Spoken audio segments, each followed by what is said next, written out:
Holy shit, did you just hammer that off with a Harbor Freight, like, home ec hammer? Hell yeah. Yeah, that little guy. What the You need your money back on that lock, man. I know. What? Are we gonna do slidey things? Yeah, once we cut this thing off of here, so.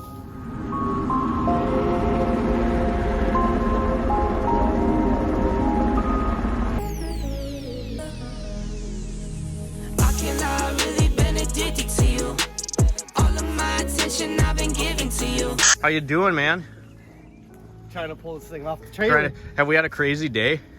Yeah. Yeah. Last night, how many ticks have you found on yourself? 8.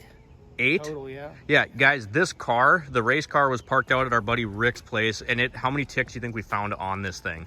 Like so many. They were all hundreds. on the bottom of the strap. Hundreds, yeah. Check this out. So this is the drift car if you haven't seen it before.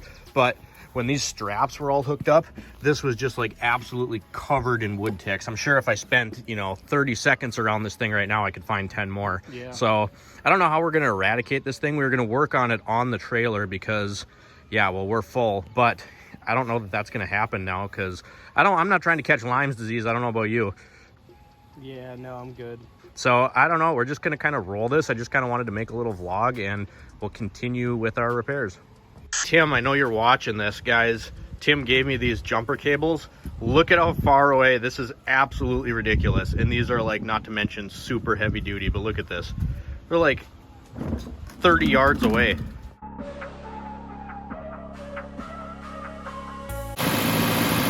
we got her running at 2,000 RPMs right now. And I got the voltmeter hooked up. We started out at 11.5 volts. So we're at 8.43. I'm gonna go turn some accessories on and see how fast we can get this to completely drop down. All right, guys, so it is the next morning. And like I said, this thing was running really rich. Oh, where'd you take that? Don't. Give me my gasket. All right, guys, like I said, this thing was running it was dumping a bunch of fuel, adding way too much fuel. Our fuel trims were crazy. And what I think happened now is it was dumping so much fuel that this thing was just freaking out and didn't know what to do. So we got under there and I couldn't get a good shot of it because it was the gasket on the manifold here. But if you looked at these last 2 cylinders that you can see on the camera right there, I sprayed it with soapy water and you could see a little carbon track on the cylinder head, which doesn't make any sense. To replace this gasket with a brand new one, which is right here. Look at that. You can see where the exhaust gases were leaking out of this thing on both ends. So this side, I mean, that's really bad. So everything was torqued down, doesn't make any sense at all. What I'm gonna do is use some Permatex copper gasket and we're gonna add it to this after we clean it off, retorque everything down, and then hopefully that fixes this leak and fixes our fuel trim issue.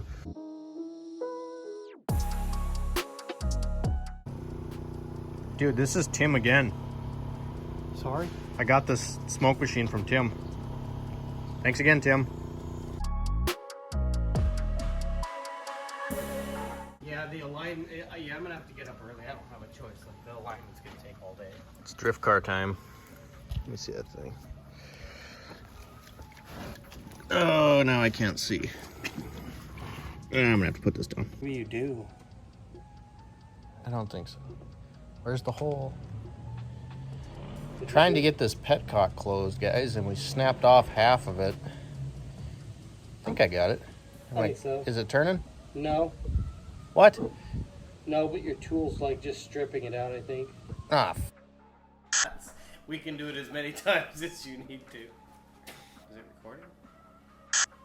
So it is about 10 o'clock at night. We were working on calibrating that steering ECU for the Chevy Equinox, getting his race car off the trailer. Orville's back with us from Montana again. I feel like you were just here, but I'm glad to have you back on the channel. And so we were just working on this Pontiac Vibe, and I'm still working on getting you guys the video of installing all of the parts, but we ran into a ton of hiccups, and this thing has just been an absolute nightmare. We got it running and driving really well, so it runs and drives well. We're dealing with an idle concern when there is no load on the engine, no AC, no fan, and we just figured it out. And the reason I didn't actually show you what we figured out is because it'd be impossible for me to get the camera up there. But essentially what happened is I got a new transmission, new used transmission with supposedly 30,000 miles on it, and a rebuilt, big air quotes there, because we found an actuator snapped off in the engine, ended up having to take the motor apart to get that out of there. Just found a whole bunch of issues with this. But the used transmission had a seal where the transmission and the transfer case mount together. I had to special order it from Toyota because it was shot, I'm assuming just from dry rotting. So I had to wait for that. Then we just had a plethora of other issues going on with this used motor and tranny. Finally get everything back together, and we have a massive exhaust leak, and it's coming right off the manifold where it butts together against the cylinder head. We just found that right now with some good old soapy water, and you can actually see like the carbon tracks coming down onto the cylinder head. And that's no bueno, because, and it actually makes sense now, because we have a lean code, so this thing is just dumping fuel into the engine, and with no load like the AC or anything like that on it, it is killing the idle. It's just dropping way down, and then it starts to misfire and all sorts of stuff like that because it has way too much fuel going into it, and it's just been a nightmare. So we got that figured out, and I just wanted to show you like a little bit of our journey today. So we went and picked up the race car. Like I said, there were 10,000 million ticks on it, and I'm gonna pick you up. The shop is an absolute disaster right now, just from everything going on. I'm working on getting out of a storage unit, so that's where a lot of this stuff came from. But I was mentally so drained on this vibe that I just gave up, to be honest with you. And I started just leaving stuff out, leaving, you know, just letting shit get everywhere. Have you ever ran into this at your shop? Oh yeah, several times. Yeah, you just get, and then you can't find anything. Yep.